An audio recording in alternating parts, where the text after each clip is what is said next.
we have to recognize that the way we did things isn't working. So let's fix it. I don't get that aversion. So let's just fix it. No one is saying we shouldn't spend the money. No one is saying, defund the police. One of the craziest things I think I've ever heard. The system's broken. Politics, education, religion, medicine, nothing, and I mean nothing, is what it appears. I can help people. So either get solutions or get off the team. Hello, James. Hello, Michael. Welcome back. Welcome back. Welcome back. Welcome back. Welcome back. Welcome back. Na-na. I know the song. You know that song, huh? Don't know the show. What show's it from? Welcome back, Carter. Never heard of it. Mr. Carter. Never heard of it. Sounds terrible. Yeah. Anywho, so this week we got some data showing record mental health spending, record low self-help rating. Statistics showing young men are walking back into churches at rates we haven't seen in our lifetime. So if those three things, and we'll get into each one individually, but if you hear those three things are happening at once, what is that telling you about where we are today? The launch an academy. Right? Yeah. I mean, there's a reason we're doing what we're doing when we're doing it. But so it's record low self-esteem, essentially. Yeah. So mental health spending, self-help ratings, and young men are going back into the church. And So, to me, they're seeking guidance. yeah, for sure. Very spiritual guy, very faith-based guy. But what do I always say? Don't look out, right? Mm-hmm. Self-help stuff, low self-esteem, don't look up, look within. Because the messaging from not the self-help, the low self-esteem piece can be, of course, helpful, but can also be dangerous. And we look up in times of tragedy and strife throughout history, right? People fall back into religion when there is an increase in discomfort in their external group. But unfortunately, they often look up for as long as they're feeling that way, or the tragedy is occurring, or the external circumstance is going on, and then their gaze comes back down and they're still looking out. So for me, it was very, very helpful to dive into the spiritual stuff, but I had to do it after I was centered, because I went to Catholic school. I was involved in, got my sacraments, did all those different things. And there was always a piece of me that felt some comfort there, but it just didn't land for me because the messaging didn't connect. And then when I read the Bible, every word, cover to cover, I found, there was a lot of stuff that I wholeheartedly disagreed with and dismissed. And there was enough of it that really connected for me and matched what I was feeling inside. And instead of me having to be the identity of a particular religion or subset of a religion and live by the doctrine that I was being told, I went to the source and I read it and formed my own opinion. So I think it could be super valuable, very powerful. But you have to know what's going on inside first. That's where it starts and stops. So getting into the details on those topics, and when you hear these numbers, especially on mental health, it's crazy when you really think about it, about how much is getting spent. So state mental health spending in 2024, just 2 years ago, reached $61.4 billion.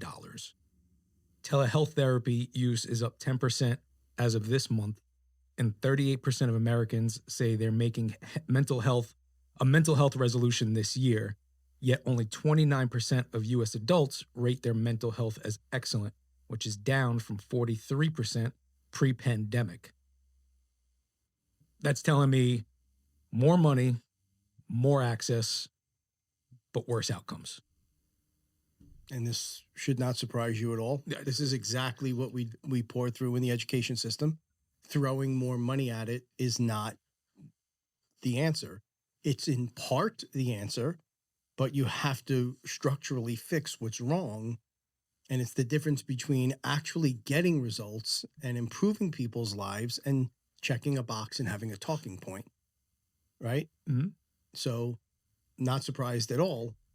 I mean, we see this over and over and over and over, especially in social cases where look what's happening in California with the amount of money that's been spent for homelessness, and it's soared, right? It's through the roof. Mm-hmm. Crime, it's soared. We have to recognize that the way we did things isn't working.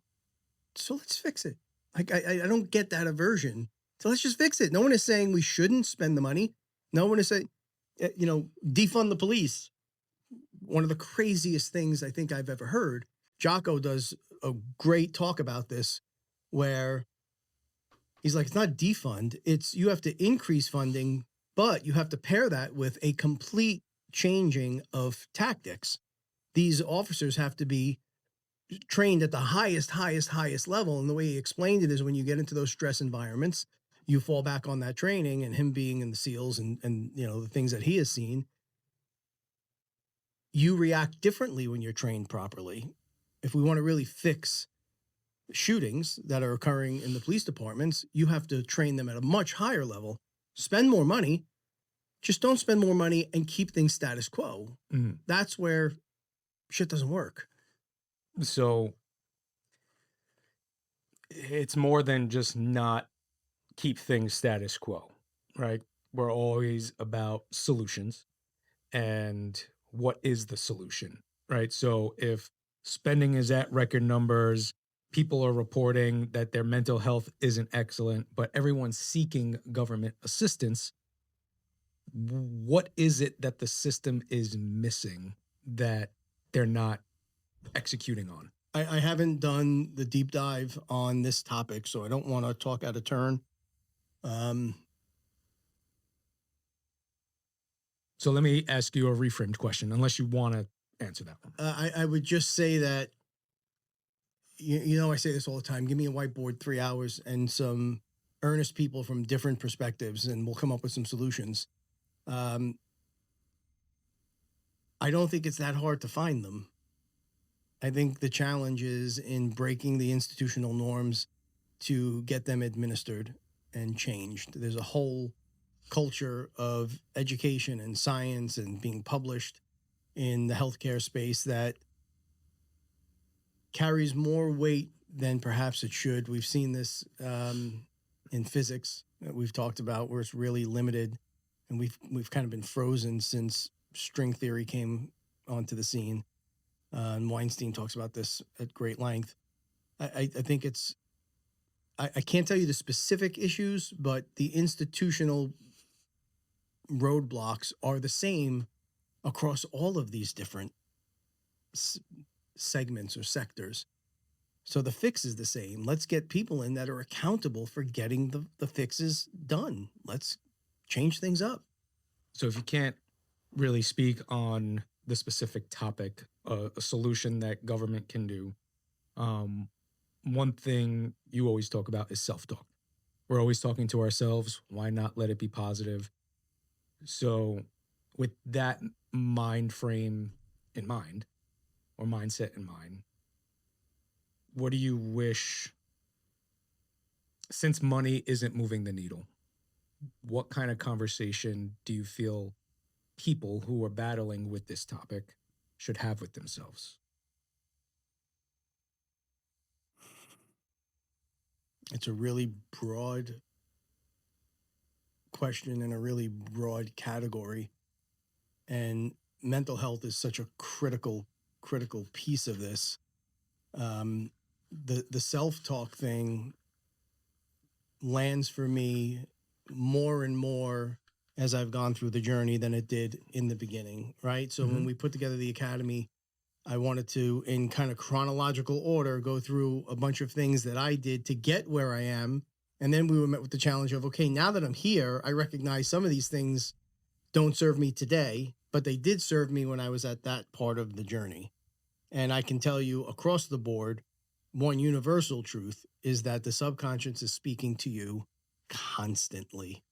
And it is not telling the most positive tale. In fact, it's telling a very negative tale. Your subconscious gets locked in and holds all of the barriers and protections that are in place when you're a child, and it sees things and learns things as a child, but then you grow up to an adult and it's still protecting you as if you were that child.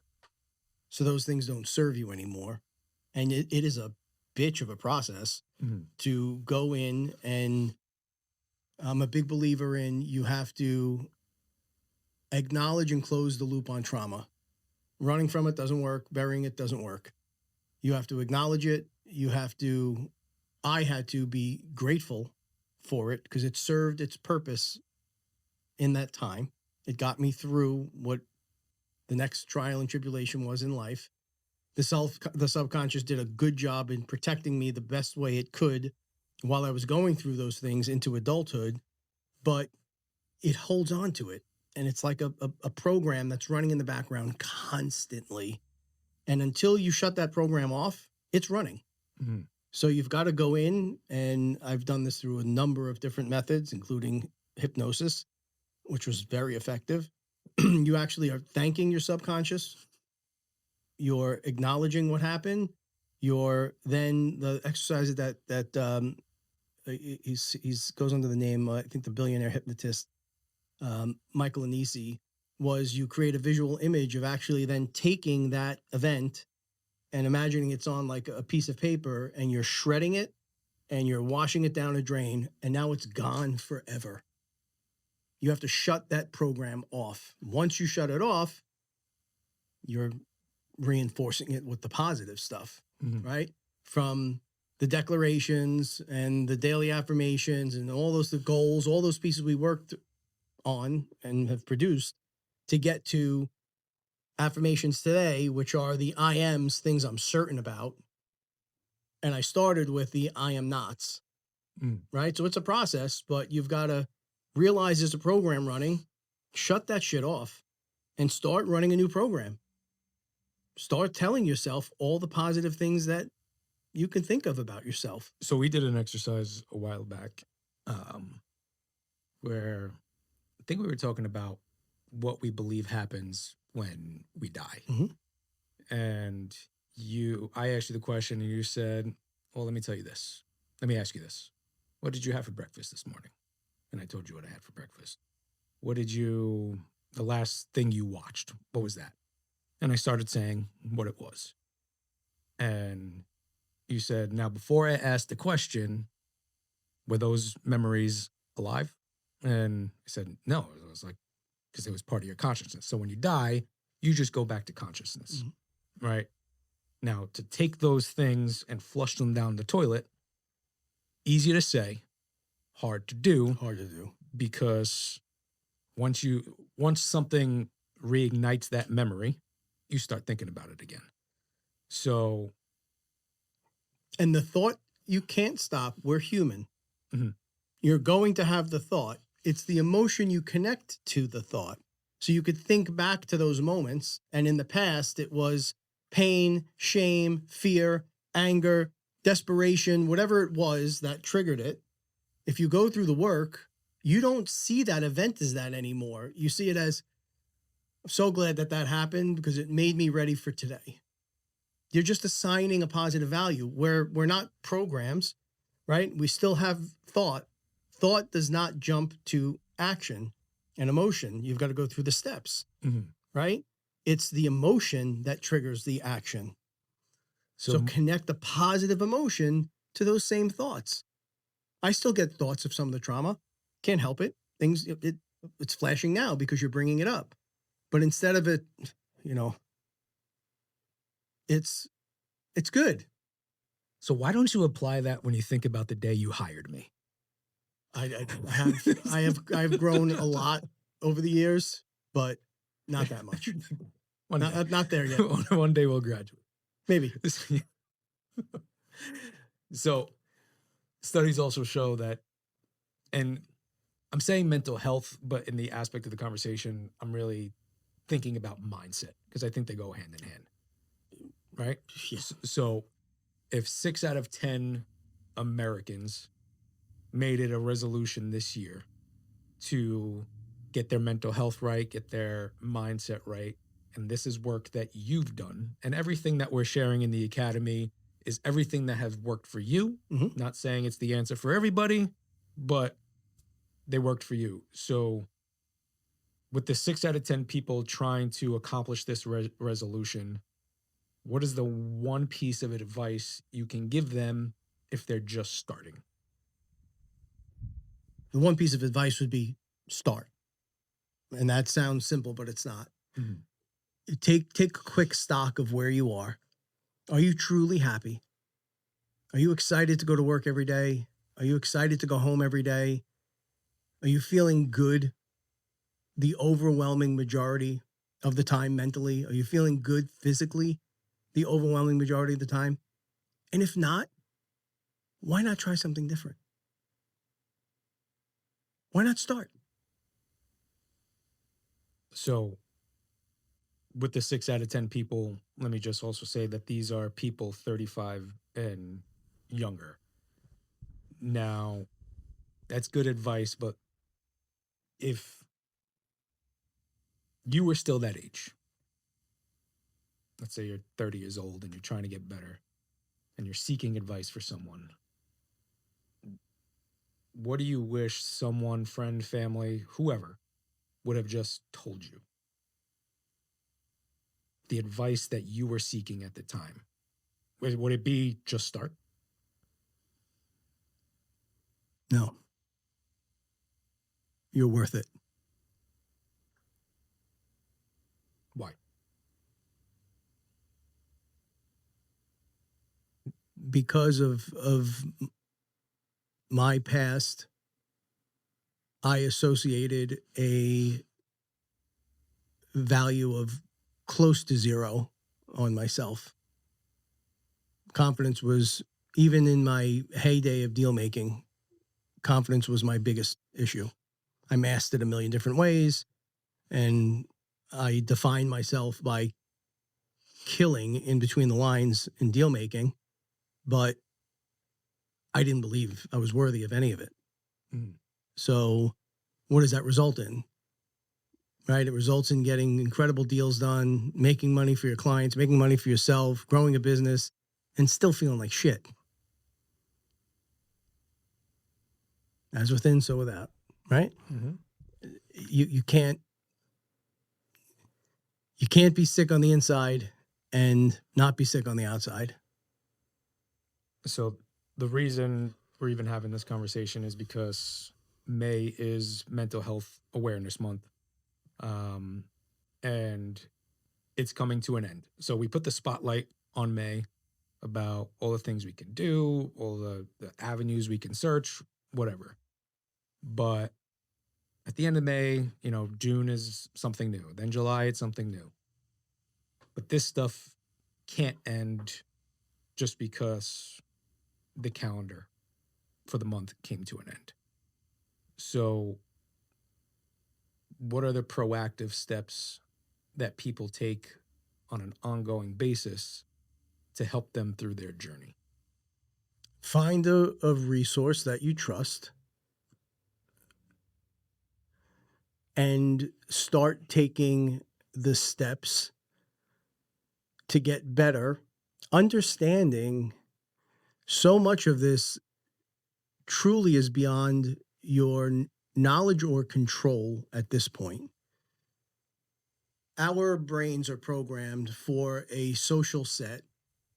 This is the way we evolved. Mm-hmm. I don't remember if it's 28 or 32. It's somewhere in that. Maybe Pete, you could look it up while we're having this conversation. But back to hunter and gatherer days, your social group was dependent upon 28 to 32 people, who's protecting, who's doing the sheltering, who's doing the nurturing, who's doing the gathering, who's doing the hunting. All of these different subsets were handled in almost a tribal way, and you were geared to not have the thoughts, the influences, the emotions, the programming beyond that, let's call it 30-person subset. Think about in social media. We were joking earlier about some of the comments on one of the posts that were made, right? You get bombarded with negativity. 100%. Absolutely bombarded, whether you're proactively posting or just doom scrolling in a loop with negativity. And you're not programmed to appease 50, 100, 1,000, 10,000, 30,000. I don't know how many followers we have on all the channels, 100,000, 200,000. But if you're ingesting those comments and you're seeing that content, your brain is like, well, how do I need to be a valued member of this tribe, because if I'm not, I'm on my own and I can't survive on my own. How am I going to possibly satisfy all of these people?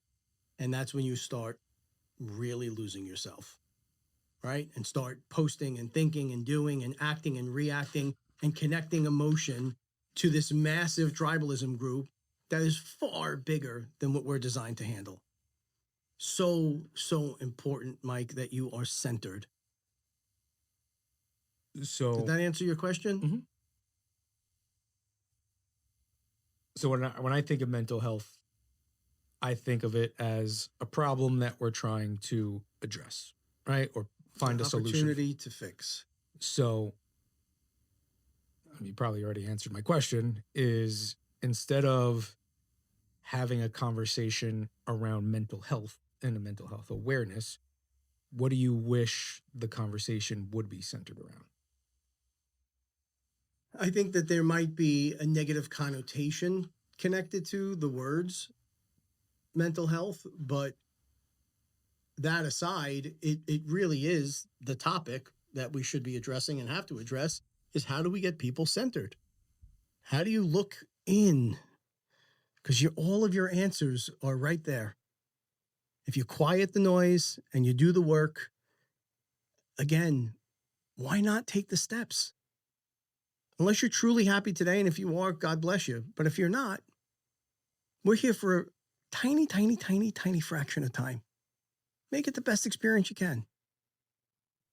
So with that, the look within, stop looking up, which we've talked about multiple times, goes into a report that came out that said commitment to Jesus among Gen Z men jumped 15% points between 2019 to 2025, 19 points for millennial men, and Gen Z and millennial attendance now surpasses Gen X and boomer attendance, which I think is pretty historic and surprising. Now, why do you think that's happening right now in this moment? Because we have become so polarized in political messaging that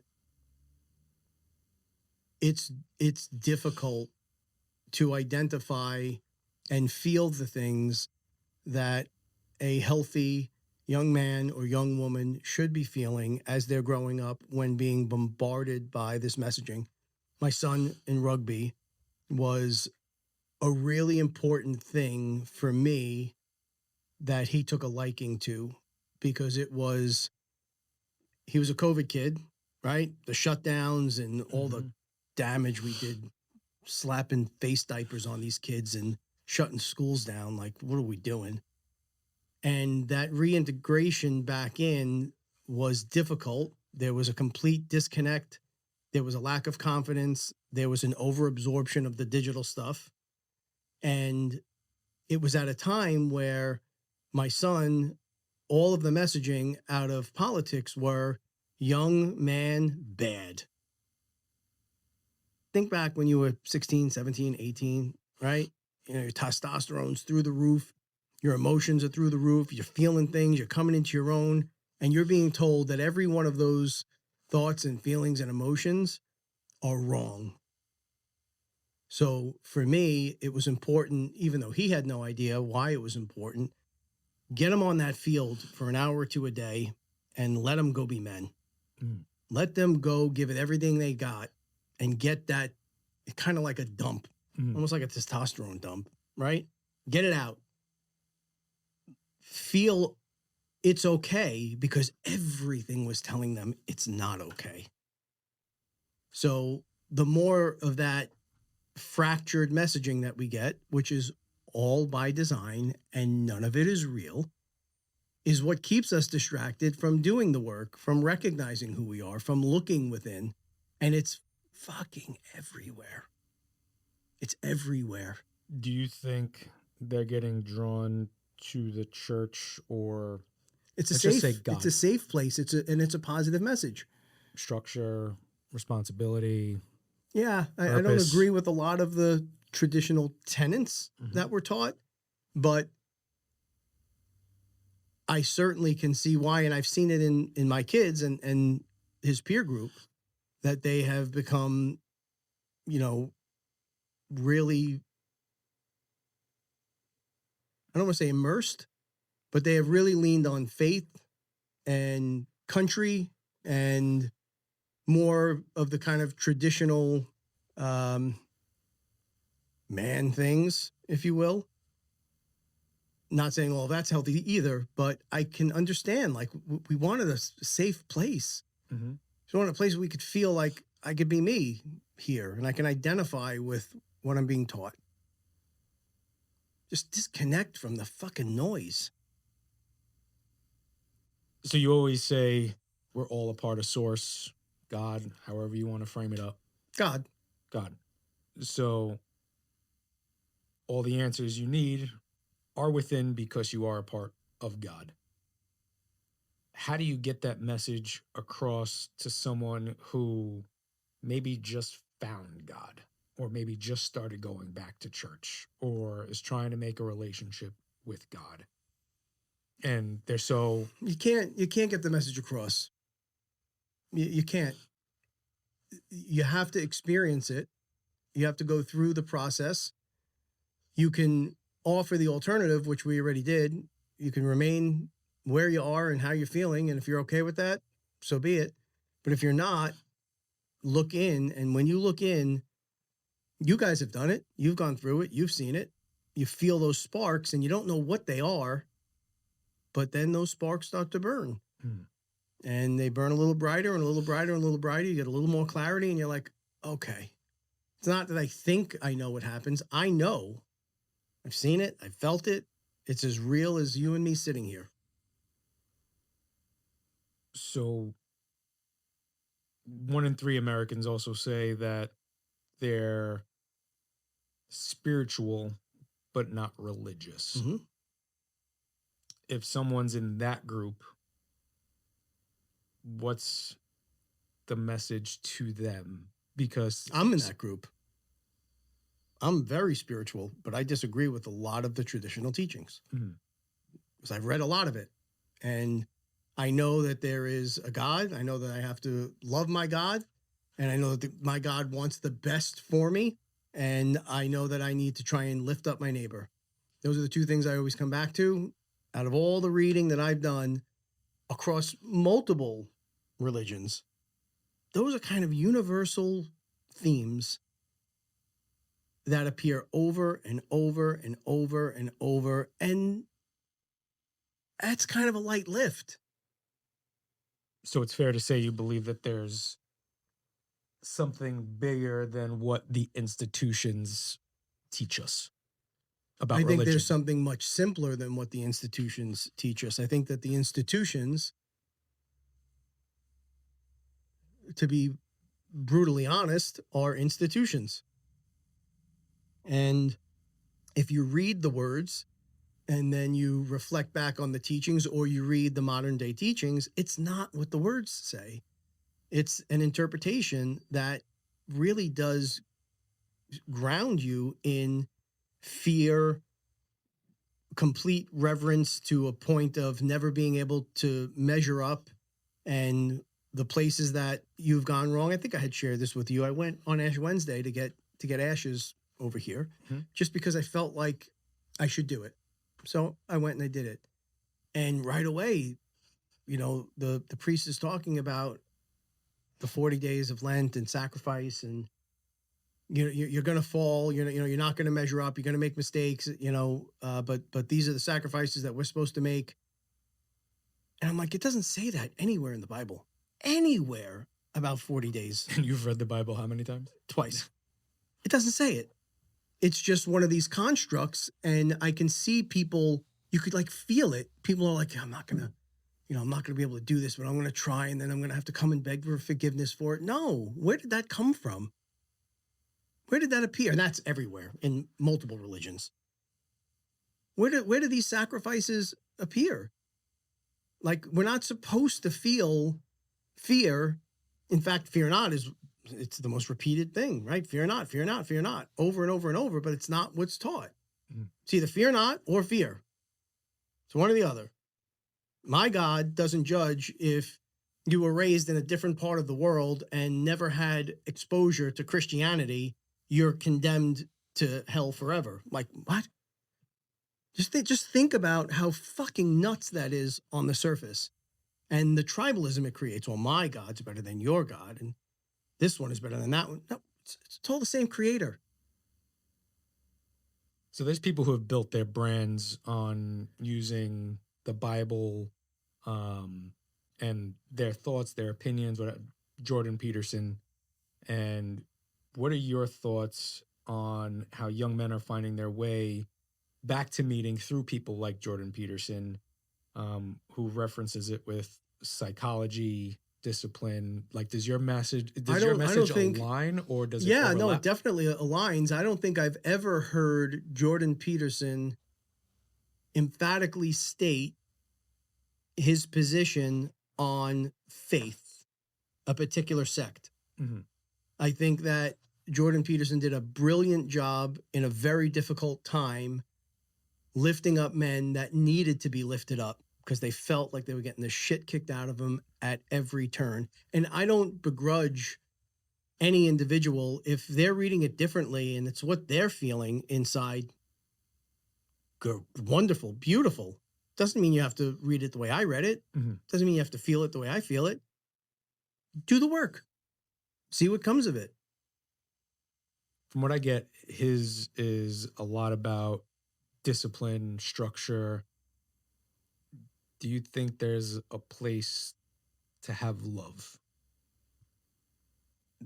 It's the most important thing in the world is love. Love your neighbor, love your God. That's it. Like, it's kind of simple. Just not you, Mike.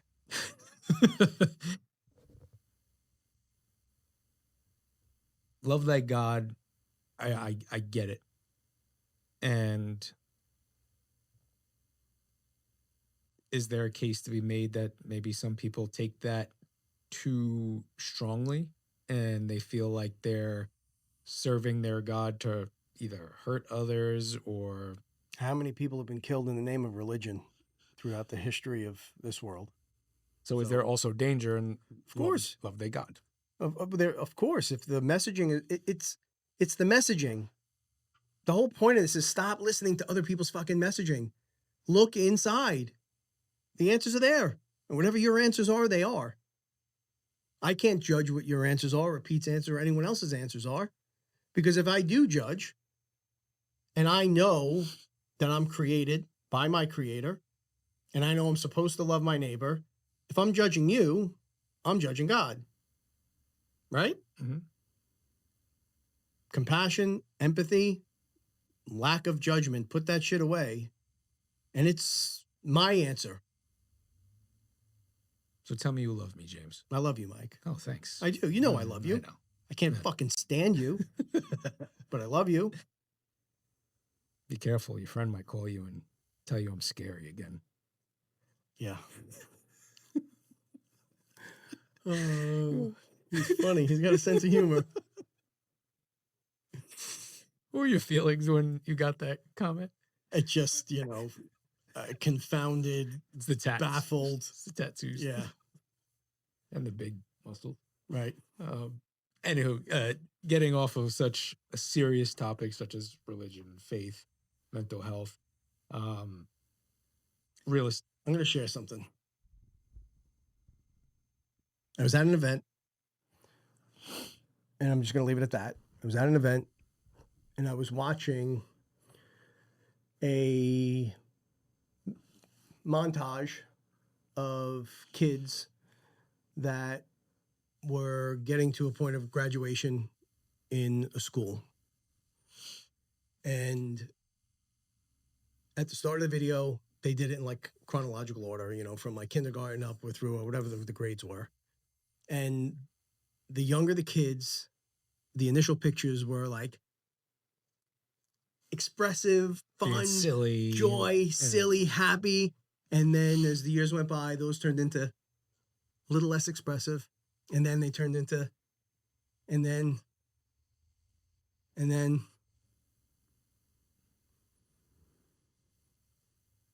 that hurt you.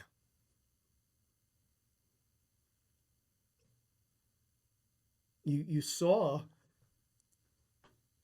the joy being stolen from these fucking kids as they grew up. You felt the weight of time on these kids. Change things up, inspire them, get them excited. And that goes back to the song. I can't even think of the name. The song that you shared. I share a lot of songs. The song is when you were young, you had this joy, this hope, and then you went to school and they put all these Supertramp. That's the perfect Logical song. Couldn't think of it. Signs are everywhere. They're everywhere. And you believe we could stop that with not just educational reform, because that's just one piece of the puzzle, but getting kids, people, whoever, to understand themselves on a deeper level. Yeah, getting them to understand that they're valued, that they're loved, that they're special. Getting them to understand what it is that their passions are, nurturing it, fostering it. I'm not saying we have to abandon the current curriculum. I'm saying we have to augment it. Let's put some of these elements in the school system instead of continuing to throw money at the same program that's not working. It's not working for the kids. It's not working for the educators. It's not working for the parents. Change it up. I think it's the answer. Maybe it's not. Give me a different answer. Give me a different solution. But to repeat the same behavior, and as I sat there watching this at this event, I don't know if anyone else saw what I saw. They just saw the picture of their kid come up and cheer. Yeah. Right? But there were a few standouts. But out of those standouts, it was a few percent points. The overwhelming majority, you saw this, the weight get heavier as the years went on. I could put the pieces together about what event you're talking about. Did you see it happen in the pictures? And since you haven't mentioned what the event is, I won't mention it. With something or someone No. who hits close to home. No. And that was one of the few standouts. And I was very proud of that. I was very proud. You know, I was with my wife. I grabbed my wife's hand. Didn't say anything, but, you know, again, I could impart all this stuff to a very small group, or I can give it away free to everyone. And whoever takes the opportunity to do it, great. Again, not saying it's going to work for you, but it's worked for us. So taking a quick shift from mindset and all the deep stuff that we just spoke about. A lot of people go to you for real estate advice. It's where you're an expert in. So just want to run through a few items here. That 30-year fixed rate mortgages average 6.51% on May 21st. And then they climbed to 6.59 on May 28th. So with rates ticking up this week, people still sitting on the sidelines trying to time the market just right. What is your message to those people? It's taken me 30 years to time the market. That's number one. If the rate's 6.59 or 6.3, and it's that fraction is what's determining if you can afford it or not, you can't. So don't do it. Number one. Number two, big picture, we will continue to see the rates come down. We know that the conflict in Iran is why things have ticked up. And we have a new Fed chair that's starting now. I think we have 3 or 4 Fed meetings left this year. And you will see throughout the balance of this year into next year, rate cuts coupled with the housing bill that has a lot of good stuff in it, is going to continue to open doors and create a pullback to the housing market.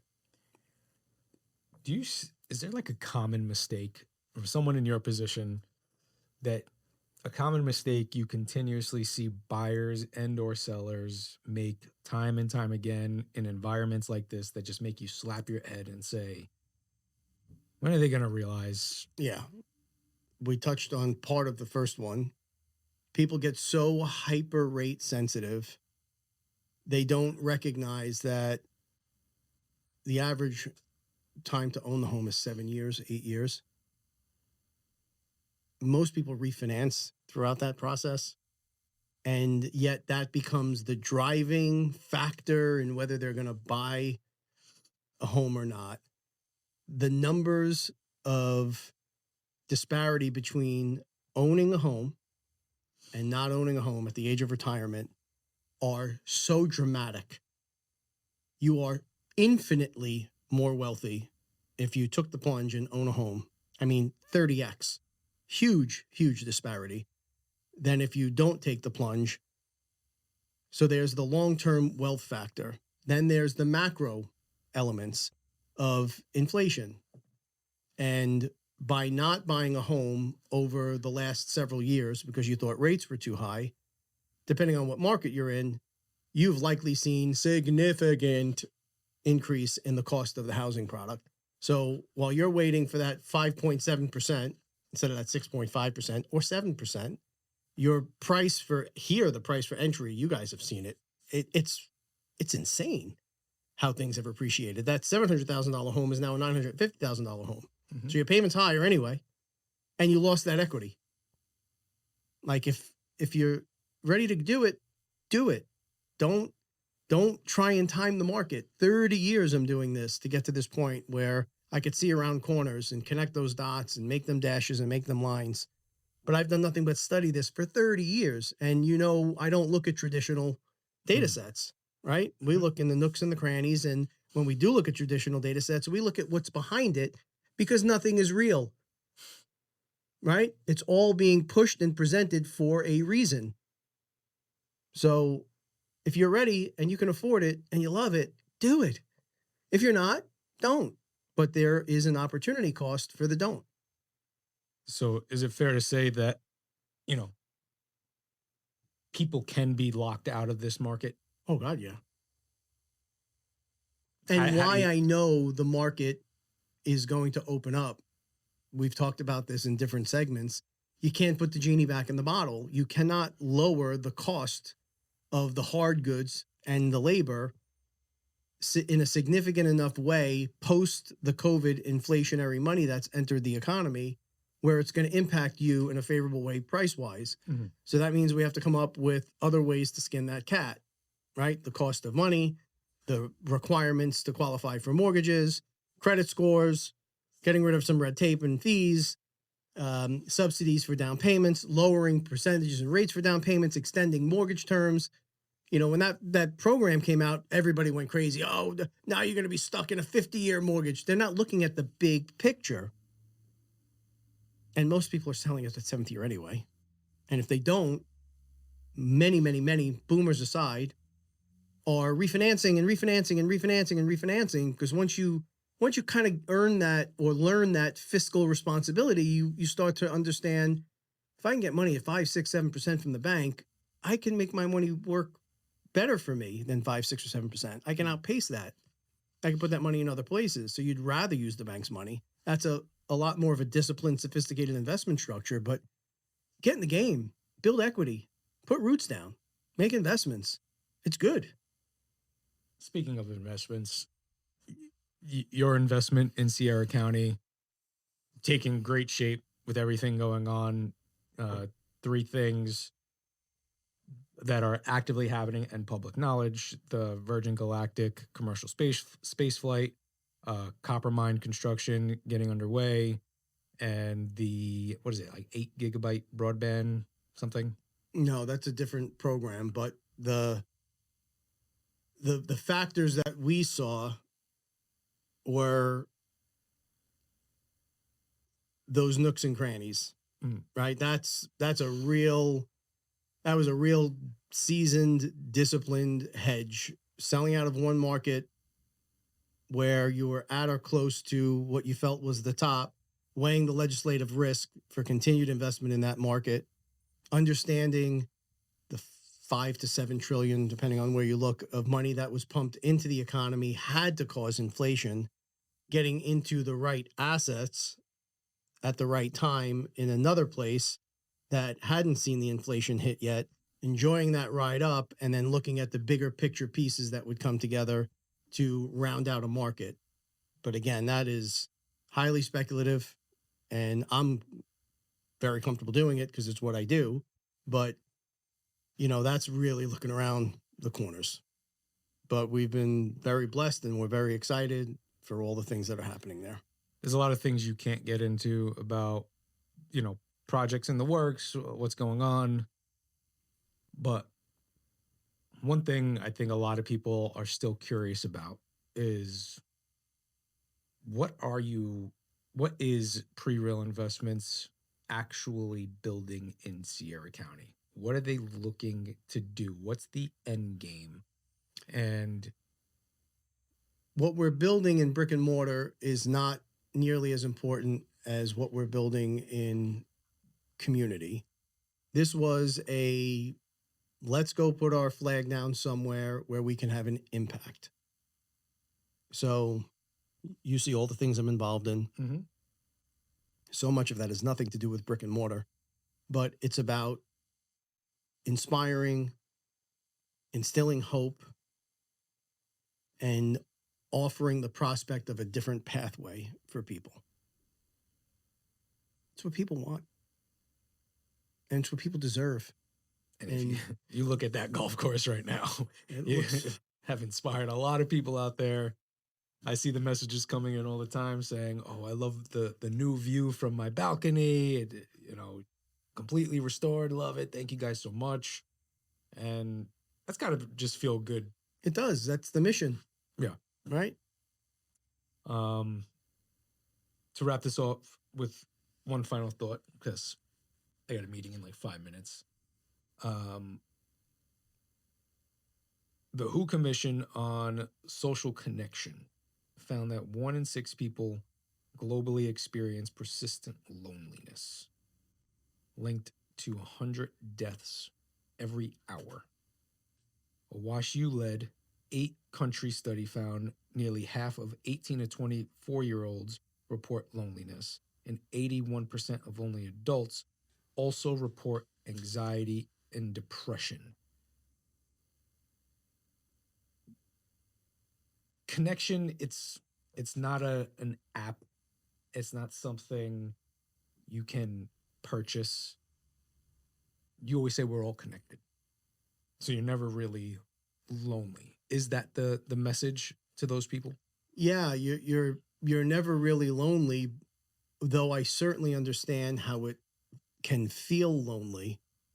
Again, with all of the negativity and the fear and anxiety that we are bombarded in our news and our social feeds and signs everywhere. It's everywhere. It's hard to feel good in that type of environment. If you don't feel good mentally, it's hard to get up and go tackle your day. If you don't feel good physically, it's tough to feel good mentally.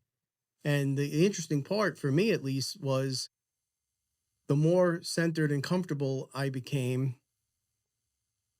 the more comfort I found in the silence. Like meditating for me in the beginning was That's a lonely experience. It's a lonely experience, and when you at least when I started out, you're flooded with every negative thought, distraction you can possibly imagine. And now I long for it. I love it now. It is peace and solitude and connection. While I'm alone, I'm connected. Mhm. So again, get centered. Look in. Let the dominoes tip from there. And if you're in that group, and I would argue it's a hell of a lot more than 1 in 6 people who are feeling lonely, truly, if people were really being honest, I think it's a lot higher than that. What do you have to lose? Why not? Try something different. We're here for such a small period of time. Try something different. And the journey of being centered can be lonely. Yeah. Right? Well, and it depends on who and how you're defining lonely. But as I just said, I'm very comfortable being alone now. Very comfortable because I'm never alone. Never. Mhm. I never feel alone. And I'm constantly talking positively about myself, from meditations in the morning to the declarations and affirmations that I write out to the positive thing I say to myself with every freaking door that we walk throughout the course of the day, to another meditation at night, to the gratitude rampage. All of these things, you just don't feel alone because you're not. None of us are alone.